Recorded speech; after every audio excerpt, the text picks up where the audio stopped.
लाडक्या बहिणींसाठी आनंदाची बातमी। आता 10वा हप्ता जमा झाल्याचा मेसेज येत आहे। एप्रिलचा हप्ता मिळायला सुरुवात झाली आहे। हा आज आपण महिलांच्या थेट खात्यामध्ये वितरित करत आहोत। साधारणपणे 2,52,00,000 इतक्या महिलांना आपण हा लाभ आज आम्ही TDBTच्या माध्यमातून आम्ही वितरित करत आहोत। लाडकी बहीण योजनेचा एप्रिलचा हप्ता सुरू झाला, पण हा हप्ता आपोआप जमा होणार नाही। बहिणींच्या बँक खात्यामध्ये आता पैसे येणार नाही। लाडक्या बहिणींना आता बँकेचा मेसेज येणार नाही। ज्या बहिणींना अजूनही एप्रिलचा हप्ता जमा झाला नाही अशा बहिणींसाठी अर्जंट सूचना। बऱ्याचशा बहिणींना अजूनही हप्ता जमा झाला नाही, मेसेज आलेला नाही, कारण की नवीन अटी आणि नियमासह हे वाटप सुरू झालेलं आहे। 5 नव्या नियमानुसार हा हप्त्याचं वाटप सुरू झालंय, ज्यामुळे ज्या बहिणी हे नियम पाळतील त्याच बहिणींना हप्ता मिळणार, बाकीच्या बहिणींना हप्ता मिळणार नाही। त्यातच 12 अशा बँका आहेत की त्याच बँकेमध्ये फक्त हप्ता जमा होत आहे।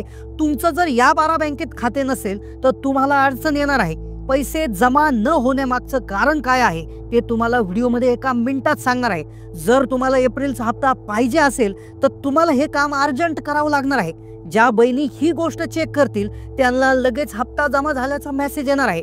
कालही काही बहिणींना मेसेज आला नव्हता, त्यांनी ही गोष्ट चेक केली, अर्जंटमध्ये बँकेच्या संदर्भातली ही गोष्ट चेक केली आणि लगेच त्यांना पैसे जमा झालेले आहे। तुमचा विश्वास बसणार नाही, सरकारने पैसे तर पाठवलेत पण तुमच्या खात्यापर्यंत पोहोचायला काहीतरी नवीन नियम आता आडवे येत आहे। 99% बहिणी अजूनही पैशांची वाट पाहत आहेत।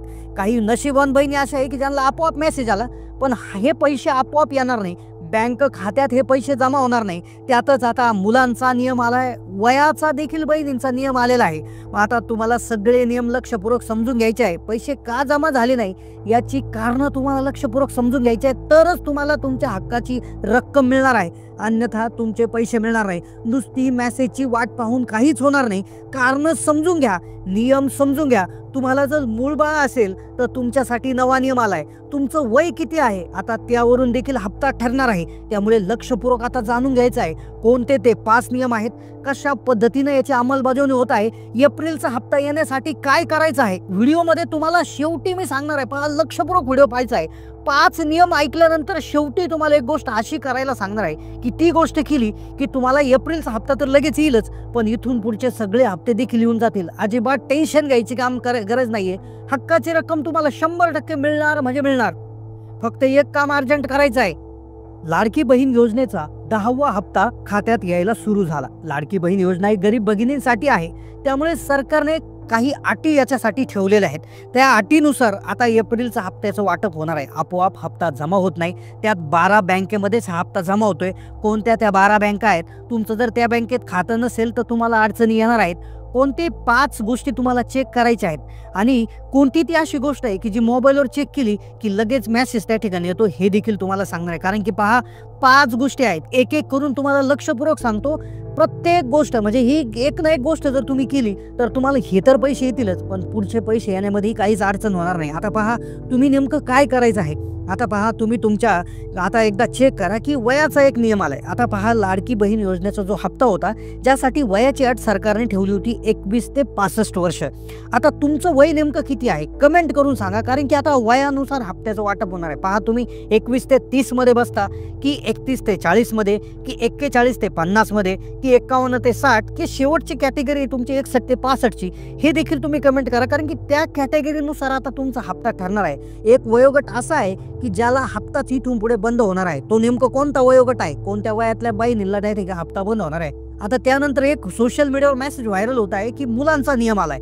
आता ज्या बहिणीला एक मुलगा एक मुलगी आहे किंवा ज्या बहिणीला 2 मुले आहेत किंवा 2 मुलं आहेत किंवा 3 मुलं आहेत, तर अशा बहिणींचं नेमकं काय होणार आहे। काही काही बहिणींना 4-4 मुलं आहेत, तर काहींना एकच मुलगा आहे, तर मग नेमकं कशा पद्धतीने हा मुलांचा नियम काय आहे। आता मुलांसाठी जसं आपण बघितलं की सरकारी नोकरीला जर 2 मुलाच्या वरती जर अपत्य असतील तर त्यांना सरकारी नोकरीमध्ये अडचणी येतात, सरकारी नोकरी मिळत नाही। तर त्याच धर्तीवर आता लाडकी बहीण ही सरकारची योजना आहे, तर त्याच्यासाठी काही वेगळा नियम आलाय का, तर तो देखील आपण व्हिडिओमध्ये तुम्हाला लगेच सांगणार आहे। आणि व्हिडिओच्या शेवटी एक गोष्ट तुम्हाला काय चेक करायची आहे की ज्यामुळे तुम्हाला लगेचच्या लगेच मेसेज त्या ठिकाणी येत असतो। आता त्यानंतर इन्कम टॅक्सचा देखील नियम आहे, गाडीचा देखील नियम आहे। आता पहिली गोष्ट आहे पहा इन्कम टॅक्सचा नियम। आता लक्षपूर्वक पहा कर भरणा नियम किंवा इन्कम टॅक्सचा नियम आहे. आता तुम्ही काय करायचं आहे, तुमच्या घरात विचारा, खात्री करा की तुमच्या घरात कुणी इन्कम टॅक्स भरत नाहीये ना.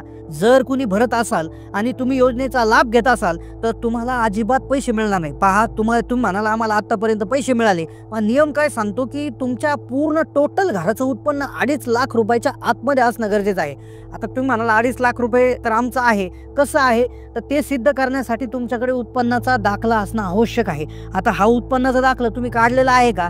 नाही, कमेंट करा, कारण की हा उत्पन्नाचा दाखला तुमच्याकडून आता मागवतील. आता हा उत्पन्नाचा दाखला कुठे जाऊन जमा करायचा ते तुम्हाला सांगतो, पण इन्कम टॅक्स कुणी भरतंय का घरात चेक करा. कुणी सरकारी खाजगी कर्मचारी असेल, खाजगी कंपनीमध्ये कामाला जात असेल, पण त्याची जर नोकरीमधून इतकं उत्पन्न येतंय की त्याला इन्कम टॅक्स भरावा लागतो, तर साहजिक आहे की तुमचा लाभ तिथून पुढे बंद होईल. तुमच्या घरामध्ये 1 लाडकी बहीण असेल, 2 असेल, तर दोन्हींचाही लाभ त्या ठिकाणी बंद होऊन जाणार आहे. तर हे आता इथून पुढे लक्षात घ्यायचं. दुसरी गोष्ट चेक करायची बघा, शेवटची गोष्ट ऐकल्याशिवाय व्हिडिओ बंद करू नका, कारण की तुम्हाला ती गोष्ट जर चेक केली तर लगेचच्या लगेच पैसे येऊन जातात. या गोष्टी ज्या आहेत हे नियम पूर्वीपासूनच आहे, कदाचित यातून तुम्ही सुटाल, पण शेवटची गोष्ट सगळ्यांसाठी. आता पहा, दुसरी गोष्ट आहे, तुमच्या नावावर किंवा तुमच्या कुटुंबामध्ये 4 चाकी मोटार वाहनाचा नियम आहे बघा. आता काय, दुसरी महत्वाची अट आहे की जर तुमच्या कुटुंबाच्या नावावर, मग उदाहरणार्थ तुमच्या वडिलांच्या नावावर, तुमच्या पतीच्या, तुमच्या सासऱ्यांच्या नावावर, दिराच्या नावावर, कोणाच्याही नावावर, आईच्या नावावर जर 4 चाकी गाडी असेल, 4 व्हीलर गाडी असेल, म्हणजे जीप असेल, कार असेल, तर तुम्हाला या योजनेचा लाभ मिळणार नाही. याच्यामधून ट्रॅक्टरला सूट दिलेली आहे. जर तुमच्याकडे ट्रॅक्टर असेल जो शेतीला वापरलं जाते तर काळजी करू नका, तुम्हाला योजनेचा लाभ मिळेल. पण जर तुमच्याकडे 4 चाकी गाडी असेल आणि ती तुमच्या कुटुंबात असेल तर तुमचा लाभ त्या ठिकाणी बंद होणार आहे. तर प्रामाणिकपणे तपासा, तुमच्या किंवा तुमच्या पतीच्या नावावर गाडी आहे का. जर असेल तर तुमच्या हप्त्याला हा अडथळा येऊ शकतो. आता हे जर चेक केलं असेल तर अजून तुम्हाला 3 गोष्टी चेक करायच्या आहेत, आणि व्हिडिओच्या शेवटी एक गोष्ट तुम्हाला चेक करायची आहे की जिने तुमचा लगेच मेसेज येऊ शकतो. आता तिसरी गोष्ट आहे पहा, EKYC. आता पहा, सरकार सगळं ऑनलाईन करत आहे.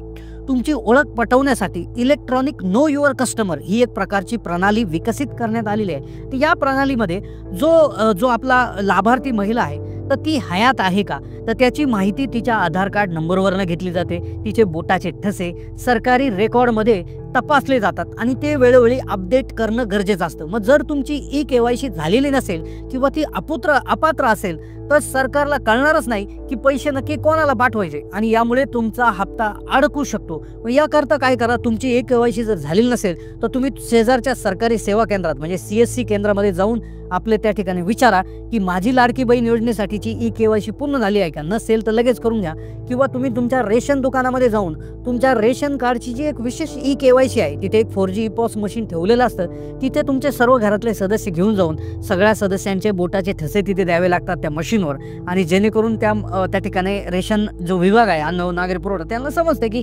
यावरील असणारे सर्व व्यक्ती त्या ठिकाणी हयात आहेत, कोणीही त्या ठिकाणी मयत झालेलं नाही, सर्व लाभार्थी जिवंत आहेत आणि अगदी व्यवस्थितपणे लाभ पोहोचत आहे. ही खात्री त्यांना समजून जाते आणि तोच डेटा जो आहे तो महिला व बाल विकास विभागाला जात असतो. आता ही EKYC लाडकी बहीण योजनेची अजून एक EKYC तुम्हाला जूनमध्ये करायची आहे, तर तीही KYC तुम्हाला लवकर करावी लागेल. आता ती कशी करायची तो नंतरचा विषय राहिला, पण तुम्हाला आता तुमचं बँक खातं चालू आहे का नाही लक्षपूर्वक पहा. तुमचं बँक खातं चालू आहे का बंद पडलंय. आता बऱ्याच वेळा काय होतं की तुम्ही हे बँक खातं आधी उघडलेलं आहे लाडकी बहीण योजनेकरता, कोणत्या बँकेत खातं आहे कमेंट करा, कारण काही बँक खात्यांचा प्रॉब्लेम आला आहे. काय होतं, तुम्ही काहीतरी पैसे येतात आणि मग तुम्ही हप्त्याचे पैसे आले की सगळेचे सगळे पैसे एकतर ATMने किंवा फोनपे गुगल पेने काढून घेतात, सगळे वापरून टाकतात.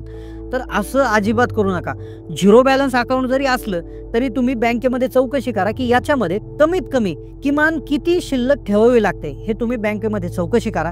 किमान शिल्लक ठेवणं हे तुमचं काम आहे. ती जर किमान शिल्लक ठेवली नाही, त्याच्यामधून पैसे तुम्ही जमा केले नाही, पैसे काढले नाही, टाकले नाही, तर ते बँक खातं इनॅक्टिव्ह होऊन जातं किंवा निष्क्रिय खातं होऊन जातं, आणि मग सरकारने हे पैसे तुमच्या त्याच्यात पाठवले तरी ते खात्यात जमा होत नाही, कारण की बँकेने काय केलं असतं, ते खातं निष्क्रिय म्हणून त्याची नोंद केली असते. मग तुमचं जर खातं योजनेला जोडलेलं आहे, मग ते चालू आहे का, त्यामध्ये तुम्ही कधी व्यवहार करता का, खात्री नसेल तर बँकेत जा, पासबुक अपडेट करून घ्या, खातं चालू आहे की नाही ते विचारा. जर बंद झालं असेल तर लगेच चालू करून घ्या. आधार कार्ड, पॅन कार्ड घेऊन जा, बँकेत सांगा की मला सरकारी योजनेचे पैसे येतात, खातं चालू ठेवा, हे काम लगेच करा.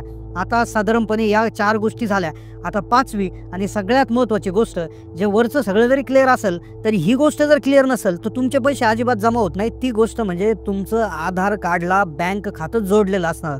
आधार कार्डला बँक खातं लिंक असणं किंवा DBT मॅपिंग असणं. आता तुम्ही म्हणाल की हे तर आम्ही पहिलेच केलेलं आहे, पण लक्षात घ्या प्रत्येक वर्षी आता 1 एप्रिलपासून हे नवीन त्या ठिकाणी आर्थिक वर्ष सुरू झालेलं आहे. मग ज्यानुसार काही बँकांचा असाही नियम सांगतो की KYC जे लिंकिंग आहे तर ते देखील प्रत्येक वेळा करावं लागतं. तर त्यामुळे ते काम सोपं आहे. तुम्ही तुमचं आधार कार्ड बँकेमध्ये घेऊन जा, बँक पासबुक आणि आधार कार्ड घेऊन जा.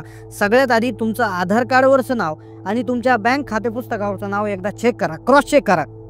ते एक्झॅक्टली सेम असलं गरजेचं आहे, म्हणजे कुठलीही स्पेलिंग मिस्टेक त्याच्यामध्ये नसावी. या पद्धतीनं त्याचं चेकिंग करून घ्या आणि त्यानुसार ते जर चेक झालं तर तुमच्या बँकेमध्ये जाऊन तुमची जी आहे आधार लिंकिंग करून घ्या. आधार लिंकिंग करण्यासाठी किंवा तुम्ही त्या ठिकाणी गुगलवर जाऊन UIDAI असंही सर्च करू शकता. तिथं आधार कार्डची वेबसाईट उघडेल. तिथे माय आधारमध्ये जा, त्यानंतर आधार सर्व्हिसेसमध्ये जा, त्यानंतर बँक लिंकिंग स्टेटसमध्ये जा, त्यानंतर मग तुमचा तिथे त्या ठिकाणी आधार नंबर टाका, OTP येईल, तो OTP भरा आणि मग तुम्हाला दिसेल की तुमचं आधार कार्ड नेमकं कोणत्या बँकेला लिंक आहे, ते ॲक्टिव्ह आहे की नाही, हे सगळं त्या ठिकाणी दिसणार आहे. तर इथंच काम संपत नाही, तर तुमचं लिंकिंग तिथं प्रॉपर असणं गरजेचं आहे. सगळ्यात महत्त्वाची गोष्ट म्हणजे की तुमचं लिंकिंग प्रॉपर असणं गरजेचं आहे. तुमची DBT ॲक्टिव्ह असणं गरजेचं आहे. NPCI मॅपिंग त्या ठिकाणी ही खरी गुरुकिल्ली आहे, तर ती महत्त्वाची आहे. तर अशा पद्धतीनं तुम्ही या सर्व गोष्टी चेक करायच्या आहेत, तर आणि तरच तुम्हाला जो हप्ता आहे एप्रिलचा तो जमा होणार आहे. तुम्हाला आतापर्यंत किती हप्ते जमा झाले, तुम्ही कोणत्या जिल्ह्यातून व्हिडिओ पाहत आहात, नक्की कमेंट करायला विसरू नका.